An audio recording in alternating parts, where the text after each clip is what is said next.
Hello and welcome to another fantastic episode of the Tale Hub powered by Priority TV.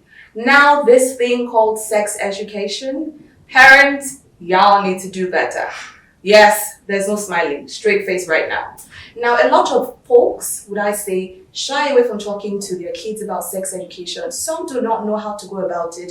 I mean, I'm not about to preach to anyone right here, but on today's episode, we see the need to tell parents that you can do better. Today we are talking, parents, you can do better. Let me use my Nigerian accent right now. We go on a quick break, and when we return, we get to meet our guest, and the conversation definitely kickstarts. My name is Faye. Welcome to the Tale Hub. The Tale Hub is proudly sponsored by Urban Fleet app, a platform where you can rent, list, and make good revenue on your vehicles. All right, joining us on today's episode of the Tale Hub, where we talk parents can do better, is Opeyemi Makanjuola. I was about to say Ope, but I'm like, nah, Yoruba names are sweeter when they're pronounced, fully. She is a sexual reproductive health expert. Do we do consultant or expert? Which do you prefer? Either one works. So we just do expert. I like the word, like I know what I'm doing. So okay. yeah. I will receive it. Yeah.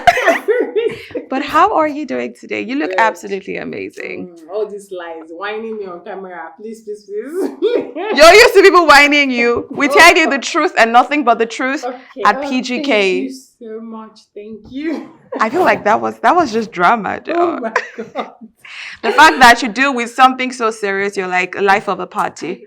Oh, would I say life of a party? But you balance it, basically. Okay. I try. Yeah, because you feel like good spirits right now. Aw, thank you. You're welcome. Thank you. So today we talk about parents can do better. In a world where if parents do not tell their wards about sex education, friends will tell them, the internet, Definitely. cartoons, let's not even go there. Yeah. Even in places that you call religious centers, I mean, you have the predators there. So it's all over. But before we even dive deep into that conversation, I always like to ask why people do what they do. Now, you're a sexual reproductive health expert or consultant.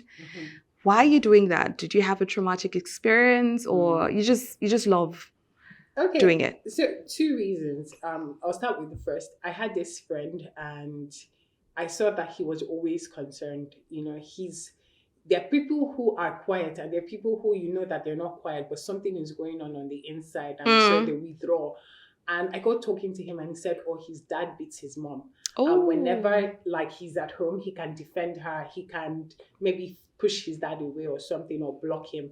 But whenever we were far away from home at that period, and he was like, I don't know what he's doing to her. I can't defend her right now, so I don't know what's going on. And I lost him. He died in, oh my goodness, I think 2008 thereabout. But I think that I never had that experience. My parents they never had domestic violence. Yeah. So for me, it was like, oh my God, these things happen. So I think that was like an awakening in some sort. And the second experience was my youth service. So I served at the Ministry of Women Affairs. And so they were bringing in cases. A lot of this. Child right cases, child battering cases, rape cases. And I was exposed to all of that. So I felt like, oh my God, things are happening. And, it's one thing to say, things are going on. But I just told myself, like, what's the point of being alive and you're not there to step in to help? So that literally is the background. Yeah. I mean, wow. A lot. Sometimes when you hear stuff, you just need to take a breather. Yeah. Now, sex education. I had a guest here once, and I asked the question. I said, where should he start from? And she said from the womb, Yeah, but I mean, this is what you do. Yeah.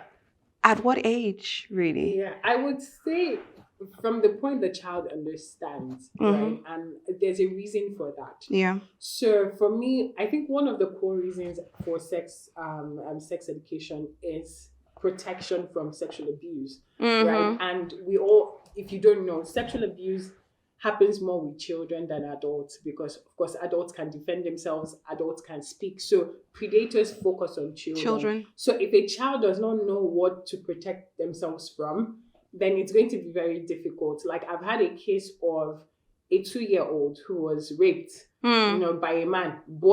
Like a man raped this boy. Do you understand? And so a man raped a boy. Yes. Yes.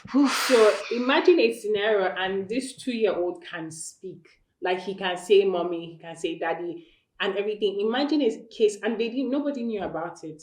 The child didn't know how to, put it together to say this is happening to me. They just knew that this child was afraid of this man, right? So imagine a scenario where you've taught your child, this is your private part, this is your non-private part. If anybody touches you in your private part, it's bad touch. Come and tell mommy. Imagine the very first time this guy laid his hands on this boy, he would have been able to go back to say, mommy, somebody touched me on my penis, somebody touched me on my bum, somebody put something in my bum. Just those just simplifying it in a way that this child will understand. Yeah. So it starts as early as they understand. As if the child can speak at 1, of course, and even before they can speak, they can understand, they can dramatize, they can give gestures to just let you know that they know what you're saying.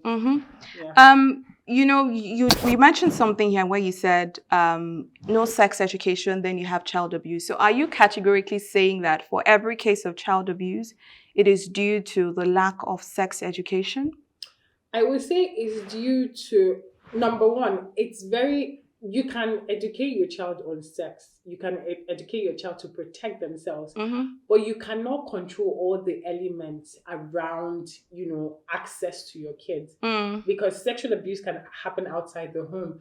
But what you can do is you can create early management, almost emergency management, emergency care, and also you can even teach that child to protect themselves. So for a child that sees, for example, in secondary So are we school, talking like knives and all that?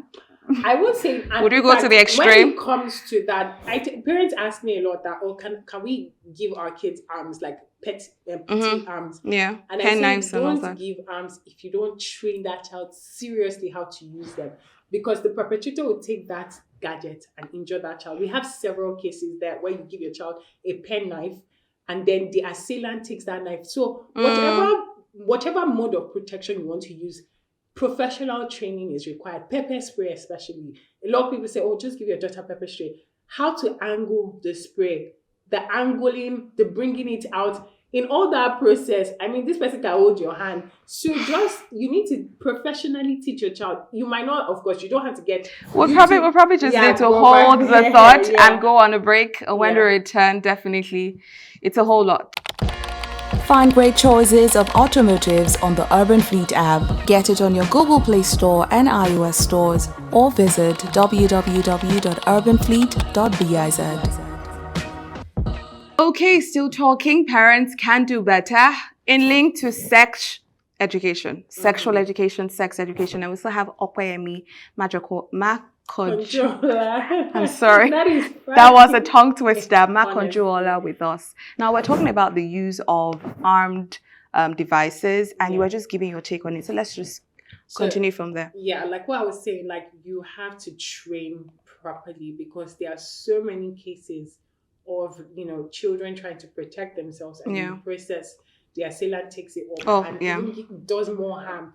And so a lot of times this is a very difficult aspect for me. I tell children, or I tell people, or I tell ladies, even guys, if you're in a situation of abuse and you see that this person is much stronger than you are, and you've assessed the situation, you can't run, especially like if the door has been locked, you need to... It's difficult, but you need to, at this point, just calm down, right? It's a very tough thing to say. No, calm down in that kind of situation, though. It's a tough thing to say. And the reason I say this is your life matters, right? So, for example, there was a case where there was a glass bottle in the room. And so she quickly grabbed it to hit this guy. He took this bottle and he broke it on her head. Oh, my goodness. Do you see what I mean? So, like I've said, if the person is much stronger than you, you've assessed the situation, you've looked around the room, there is literally no help at that point. Being calm is your best bet to stay alive, right? And that's why you can always... But being calm, there are a lot of things that are going through my head. Through your head. I'm saying that if you've tried wrestling, and this person will overpower you. But being calm, the person overempowers you either way. So. Yeah, but what I'm saying that if you struggle, and you feel that this person would, I'm trying to prevent you from being more harmed. I Yeah. I totally get That's it. why I said assess the situation. If you see that, oh, there's a way out, right? If you see there are people, and that's why I tell parents, if you can teach certain like first aid methods, or you can teach some karate, but teach it with intention. Don't teach it because, oh, a school club is offering something. Yeah. See it through to be sure that, so It's a whatever means your of child- self-defense. yeah, whatever they take on, let them have an idea of how to run it through. Because you don't want, for instance, if a person is going to rape a person, and it's better that it's just rape. It's difficult. I hate talking about it than you being harmed. I'm sorry, but and like, battered. it's just rape. No, it's a difficult. No, Oof. of course, it's not just. It's a difficult situation, but at the same time, that preservation of your life, for me, there's so much that can happen after. You can get healing. Someone like me, if I'm on your case, I will ensure that person, I will ensure that person, gets called to book. That person, goes by the law. But what is more important is your life. I don't want you to lose your life in the process of it. And I think that's the important thing. All this education, sometimes it prevents a person from even being in that situation in the first place. So, for example, I tell young people, if a person calls you into their room, or an uncle says, "Come and lay in my bed." I'm sorry, but that mention of uncle. Yeah. Uncle's fire. Nobody is your uncle. Yeah. Like, we keep, in Nigeria most especially, oh, come and greet your uncle. The uncle is not your family, oh. Yeah. But it's your uncle. Yeah. And it's just uncles that would molest you. Yeah. So I can see somebody dancing like a fool at the back of the set. And I don't know my person is doing that. But moving on to something more serious, please go on. Yeah. So, for example, if an uncle says, "Oh, come and lay in my bed," right? And as you enter the room, he's going to lock the door. You can quickly say, "Uncle, I want to quickly get something," right? And step out. So that's the importance of this education, is that to prevent you from even. So add to being in that, uncle, I couldn't situation. want to step out. You could just drop your phone. Yeah. So or that it's, something. yeah. Exactly. So just teaching your child, and I'm not even restricting this to daughters. Like I've mentioned, boys get abused too. I'm going to get Boys to get that. abused too. So just preventive ways, and even teaching children like, oh, there are certain things, if a person, and having family value systems. So for example, in my house, you cannot be alone with my child, right? And those systems are public. I tell everybody, as you're coming into my house, no, you can't be. If I hire a nanny, my children cannot be in that nanny's room for whatsoever reason. Right? So if you put certain systems in place that, oh, in our family, we don't, the children don't go to any uncle's room, or sorry, but and that's you're a bound family by system. it. And let the child see you saying that, right? So that everybody will be on the same page. So if an auntie even says, "Oh, come to my room now," Or come and sit on my lap. You say no, exact things like that. You say, "Oh, in this house," even for me, my kids don't sit on people's laps, and I tell you, sorry, that's how we train them, and you just make it as general as possible, so that anybody that enters your house, they will already know that it's like this person has educated their child. It will even be like, let me not enter trouble, things like that. So True. just having that conversation, and I tell parents, find out what the trends are. So that you can educate. Now, before you go into, because there are a lot of questions that we're definitely still going to dive into, we need to go on another break, pay a lot of bills to our sponsors, because we got a sponsor, Urban Fleet app. Remember that you can rent a car for as low as 20,000 naira on the Urban Fleet app. You can download that on the Google and iOS stores. We'll see you right after this break. The Tale Hub is proudly sponsored by Urban Fleet app, a platform where you can rent, list, and make good revenue on your vehicles. All right, still talking parents can do better. Opeyemi, now I need to go to this next question. Everyone is jackpying, right? But right now, the educational system may not be at par, and parents are subjecting their kids to travel out, And now we're talking sex education. The Western world is crazy at the moment. As a sexual health reproductive expert or sexual reproductive health expert, what is the ideal age to send your kids abroad? Because, sorry to add to that, there are cases of people who are transgendering. There are people who say, I want to take on this sexual identity and the likes. So in you're answering the question, I want you to tackle the transgender thing and also what age you send your kids abroad. So, newsflash, I do not recommend sending your child abroad if you are not going with that child as well. I mean, if the child is a child like under 18, maybe excusable 17, Yeah. I would say go with the child, right? Because the truth is, things happen, like day-to-day issues happen. And if you've not built that foundational, communication, relationship with your child, it's going to be difficult to keep tabs of what is going on in the child's life. And there are times when things happen with your child and they know you're in Nigeria, they know you sacrificed so much. They're not going to say, oh, mommy, something bad happened to me today. They're not going to want you to worry. Jeopardize Do you and all understand? that. So as much as possible, if you want to send them, just pack your bag too and just be joining the child to go. And with the issue of transgenderism, a lot of people have asked me of my opinion on it. And I will say that biologically, I don't agree with it. But I would also say that things happen in people's lives that make them see reason to escape their personality, their identity to another one. True. So I would say my story. So growing up, I had some bit of childhood depression. I went through bullying by my teacher. I went through certain struggles as a child. And to now crown it in primary 4, they now give me Ugliest Girl in Class award. I mean, that theme, it shattered me. Yes, don't be shocked. That theme had a way. In primary 4? Primary 4. Not even in secondary, because I mean... primary 4. So that had a way of breaking me. And I think for me, a lot of times I wake up, I hear you're ugly. You're a very ugly person, right? And so I wanted to be a guy because nobody gave Ugliest Boy in Class award, 1. Yeah. And 2, boys at that time, of course things have changed now, boys at that time were not held to any beauty standards. And I already was an only girl child in my family. So for me, I wanted to be a boy so bad because I felt like nobody would call me ugly if I was a guy. Did you start the process, however? No, of course, things that option was We're not exposed but then. I really wanted to. My mom would say she would come and pick me from school and I'll be playing soccer with the boys or I'll be hiding out. I wasn't hanging out around girls because girls would say, oh, she's not pretty. She's not all that. So, and those things, and imagine how petty that sounds and how much of an effect it had on me. But at that age, sorry, yeah, how old were you then? I must have been 9. Jeez. Yeah, 8 or 9, thereabout. And also, my lips are big. Can camera zoom in? They are full. Now they are full. In those days, they were massive. Like people, of course, now fashion trends have adjusted. So remember sorry that I called big. In QC, we used to call something called lebacious. I don't know if you remember. Yes. Lebacious. Lip tint, big lips, Shit. everything. So my lips were big, and for me, I was already ugly, then big lips. But it came to a point where I had to tell myself. Did you just say we're already ugly then? Did you think you were ugly? I was giving the award. I mean, so of course you say for the whole class to agree, there must be elements of truth in that. Then I knew my lips were full. And so for me, I had to get to that point where I told myself, I looked at the mirror and said, okay, this is who you are. What can you change? Nothing. Then you're going to embrace it. You're going to like yourself. And that, for me, that was the paradigm shift for me.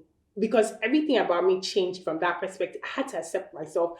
And I told myself, oh, you're always sad, you're always angry, so you always squeeze your face. So you're stretching your lips and all of that. So imagine a scenario where I say, oh, because I'm the ugliest girl in class, I want to be a boy. And then medical people say, yes, you can change. You can cut off your breast. There's a whole lot of crazy right now.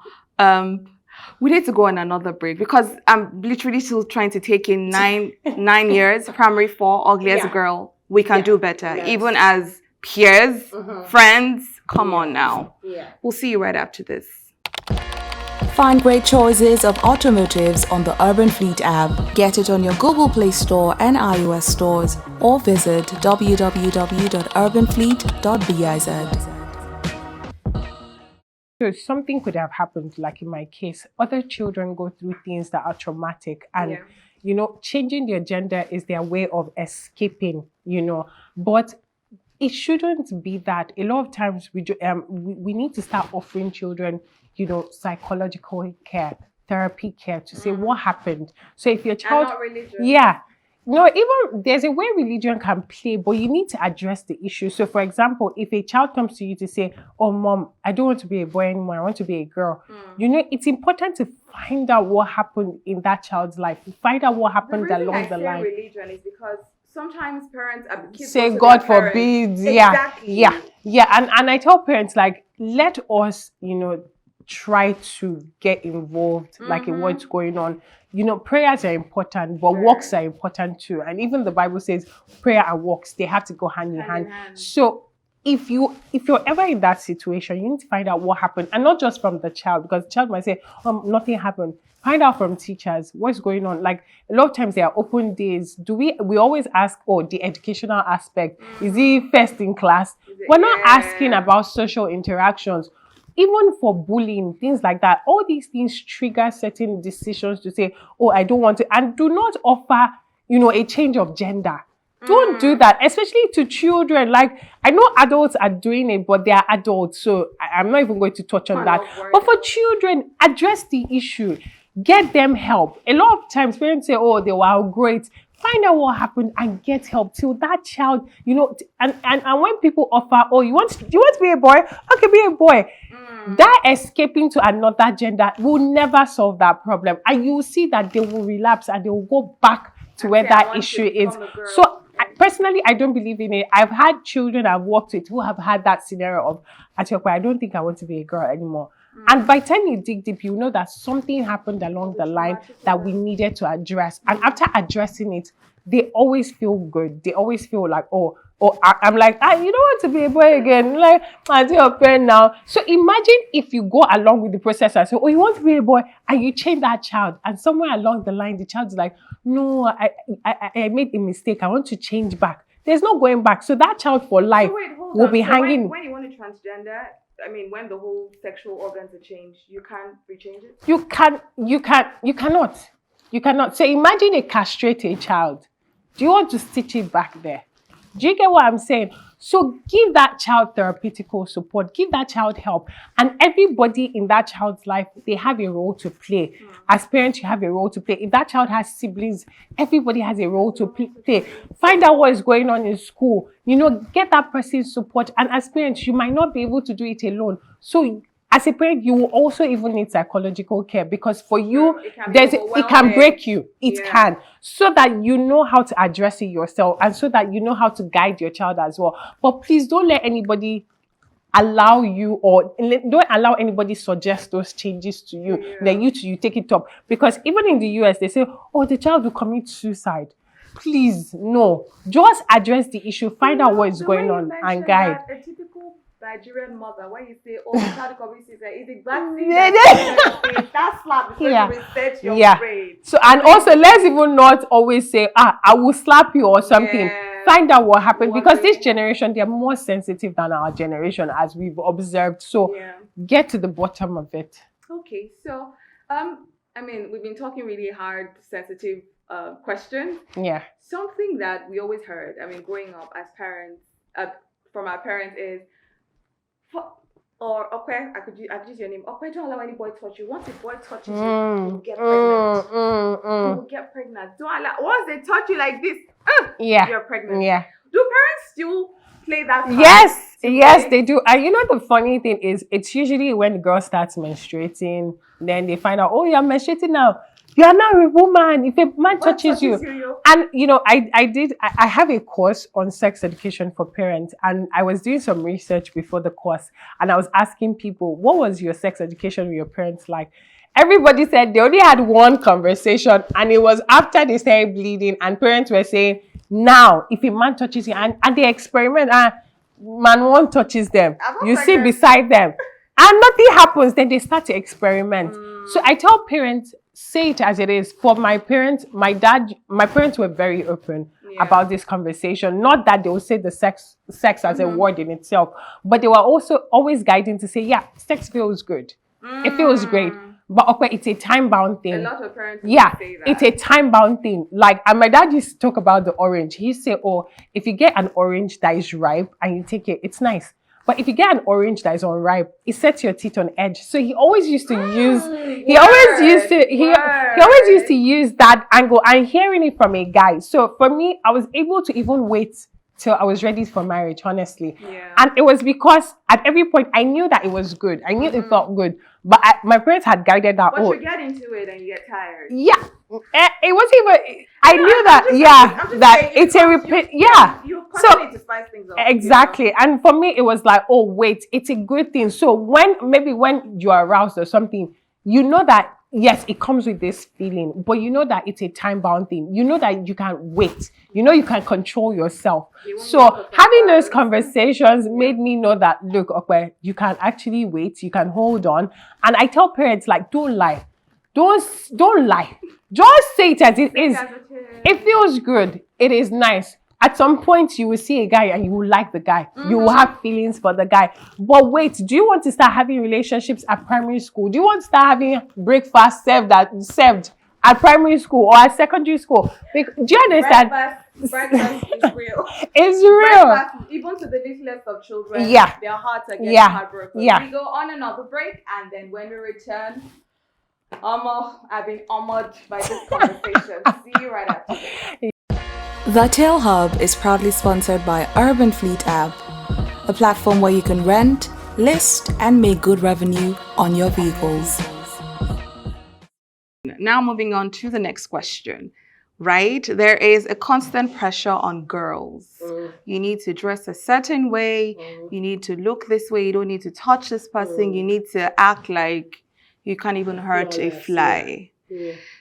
And there are guys on the other hand, and no one is saying anything. Yes. What's the craze all about? Okay, so for me, my training pattern, I always say, the way you raise your boys is the way you raise your girls. The way you raise your girls is the way you raise your boys. That system has been there forever. Like we are a lot of times we're grooming girls to be wives.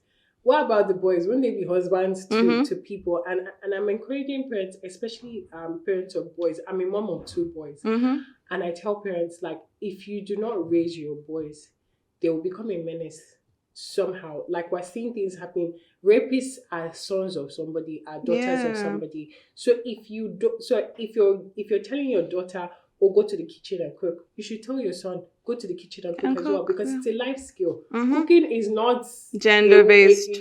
It's a life skill. So what happens till the guy gets married? Would he be saying, no, he won't eat because he can't cook? So it's important that as parents, even curfews, things like curfews, if you're telling your daughters, oh, you should be back in the house by 8, your son has to apply, that rule has to apply to him. So I'm encouraging parents that, and I'm even speaking to dads, because in the same sense, when we talk of sex education, we think it's mommy that should talk to her daughter. No, it's mommy and daddy talking to son and daughter. So let's break this gender bias box and this stereotype that we put everybody in.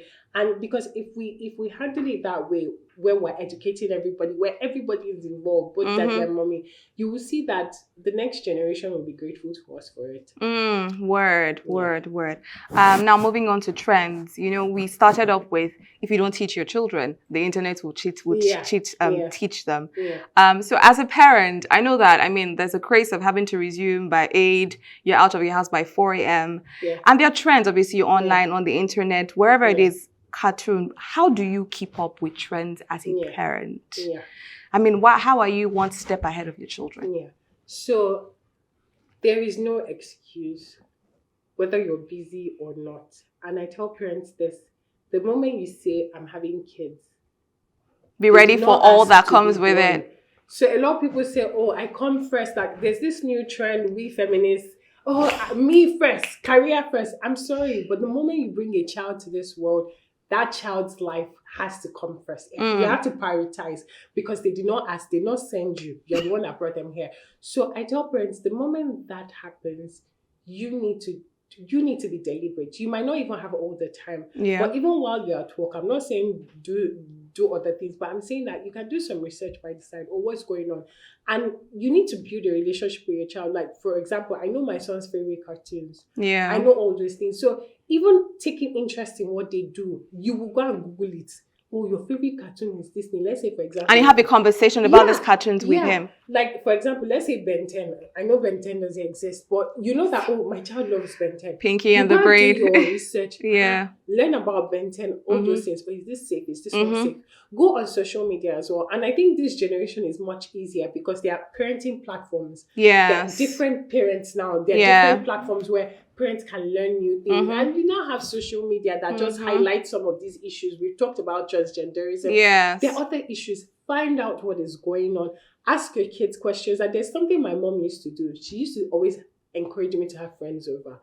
I thought she was very nice. True. I thought she just wanted to give us free food. True, But true. my mom was using that to hear the conversations I had with my friends. Yes. She would hang around, she would hover around, she would ask us some questions, Yes, she would disappear, she would appear. yes, But what yes. she was doing was finding out what our common interests were. Where? Finding out even the way we reason. Mm-hmm. And a lot of times, like when I was getting to the point of marriage, she would ask me and my friends, oh, what we saw in guys and everything. There were some misconceptions we had. And she'd be like, no. She would correct us. Correct. But True. if you do not even have any form of interaction with these your guys, kids. it will be difficult to guide. You won't even know the child. So Yeah. I'm encouraging parents, find time out of no time because they are your priority. They won't be with you forever. And that's the thing. The adulthood age is 18. So let's say give or take, you have 18 years to do all Before that 18, work. you can Yeah, imagine in what... fact, at 15, this generation of kids are not kids after 15 They're not. or even younger. So put in that time, and you might not be physically there, but you can pick things when you are there. Be intentional. I know parents who you're there. So there was a child that we asked. There was like a school project, like, what do you want to be in future? And this girl said she wants to be a mobile phone. Everybody was like, phone. Like, that's interesting. We're like, okay, she must have you mixed up. She was like, no, a mobile phone. And we're like, why?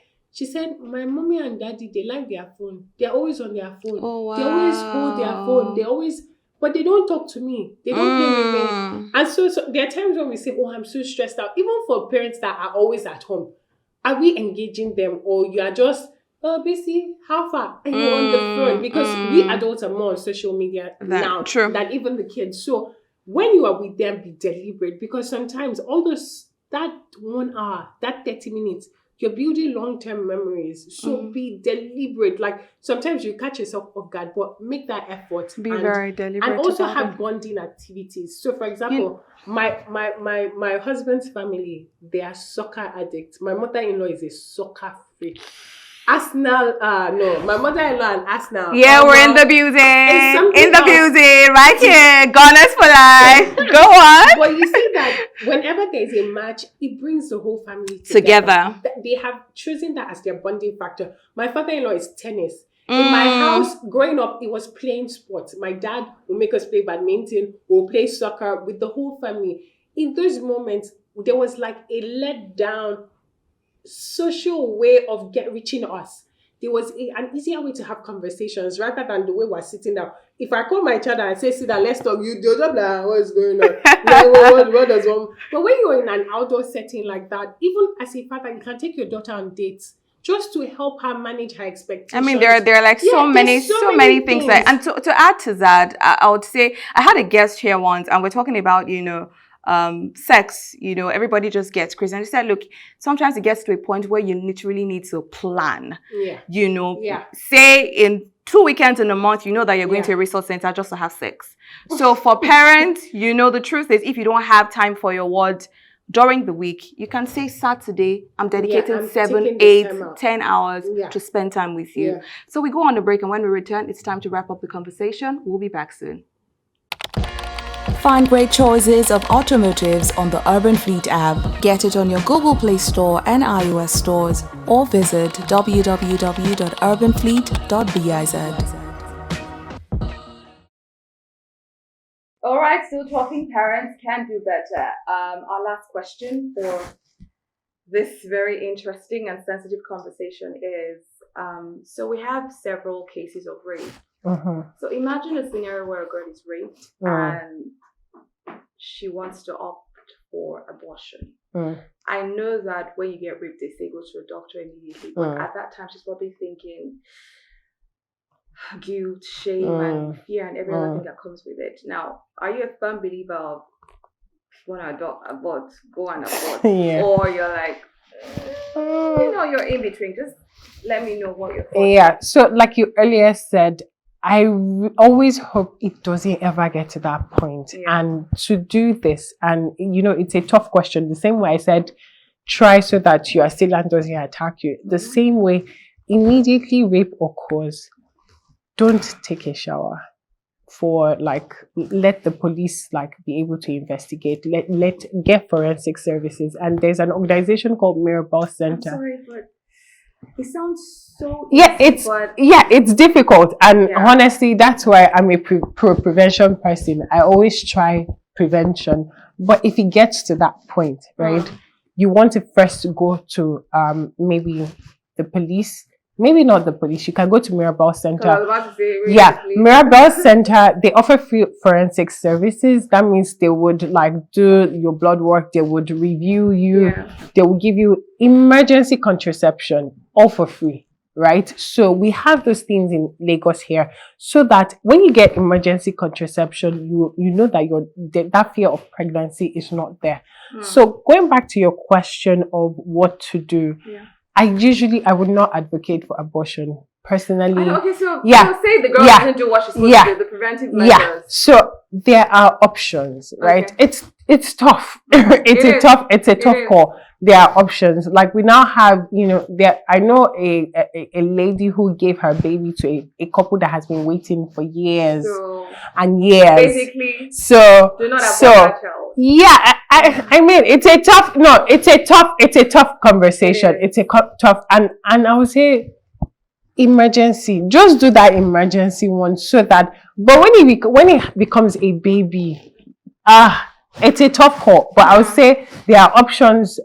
You can put your child in care. You can.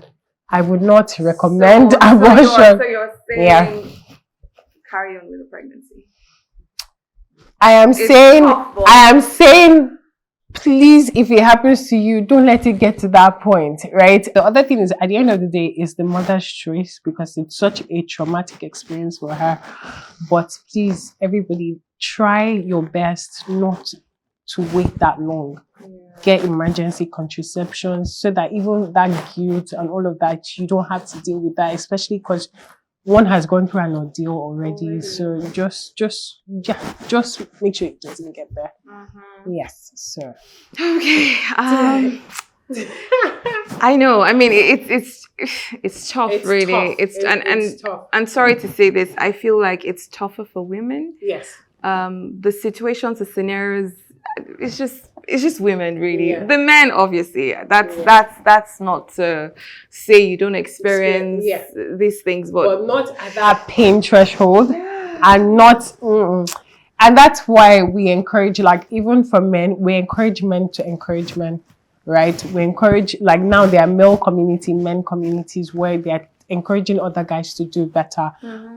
So I feel like the same way we talked about raising boys to be better adults, if we have better men out there, better male youths out there, there'll be less reorientation. Even when you know that, if you have somebody in your class that does something like that, everybody can put that person to order. So it's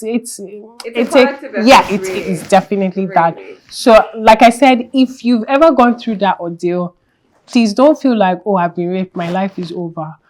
And I try as much as possible to get help. A lot of times people have been victims of rape. They say, time will heal, or you think you would suppress it and move on. But later on, you see that maybe when you get married, or just later, or future relationships, there could be that gap. There could be that struggle. So even if it happened 5 years ago, find a way to deal with it. And I am here, honestly.